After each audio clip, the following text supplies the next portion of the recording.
Geopolítica del siglo XIX y México. Por los afanes expansionistas de Estados Unidos, en 1836, el general Antonio López de Santana fue obligado a firmar la cesión de independencia del territorio de Texas.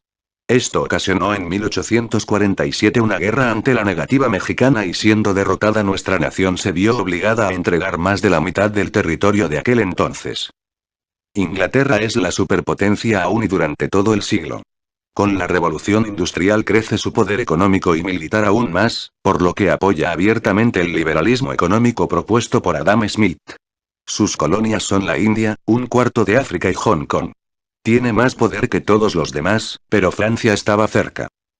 En 1838, México es atacado por primera vez por Francia en la llamada Guerra de los Pasteles, donde los franceses reclamaban el pago por la destrucción de propiedades francesas. México firmó la paz pagando 600,000 pesos. Estados Unidos intervino como mediador, y se indemnizó a Francia. Francia buscaba mucho más, pero ante el respaldo de Estados Unidos tuvo que retirarse, insatisfecha, esperando la siguiente oportunidad. Entre 1846 y 1848, México está en guerra contra Estados Unidos por sus afanes expansionistas. Durante la guerra contra Estados Unidos ocurre un fuerte combate en el castillo de Chapultepec, muriendo varios jóvenes cadetes del colegio militar por lo que se dio el nombre de Día de los Niños Héroes.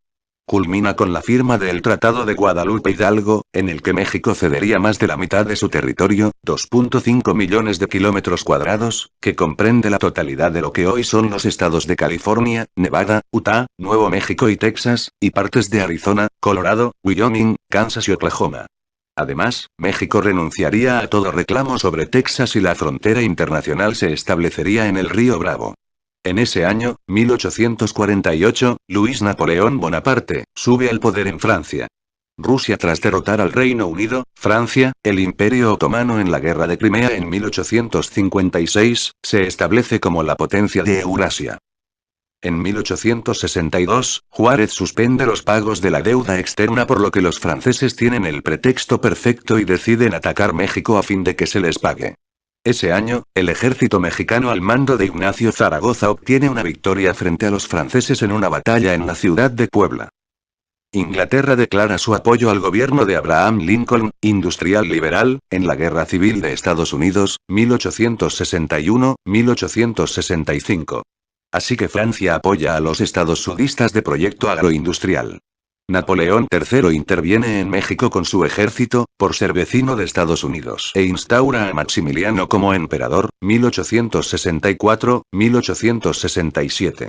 Así, al ocupar a México podría ir desde nuestro territorio en apoyo de la causa confederada y derrotar a los estados de la Unión y a la potencia británica. Con el triunfo de Lincoln en 1865, año en que lo asesinan, Estados Unidos había conseguido finalmente la paz y estaba listo para apoyar al gobierno republicano de Juárez. 1867 presionado por E.U. y ante la inminencia de una guerra con Prusia, Napoleón III retira su ejército de México. México, con el apoyo económico de Andrew Johnson, nuevo presidente estadounidense, a la facción republicana, pasa a la ofensiva, derrotan, capturan y fusilan al emperador Maximiliano en Querétaro. En la década de 1870 E.U. México y el resto de Sudamérica viven un proceso de institucionalización, además de crecimiento económico. Inglaterra es la principal potencia por su supremacía naval. 1876 India es convertida en imperio y representada por un virrey. 1877 Victoria I es proclamada emperatriz de la India.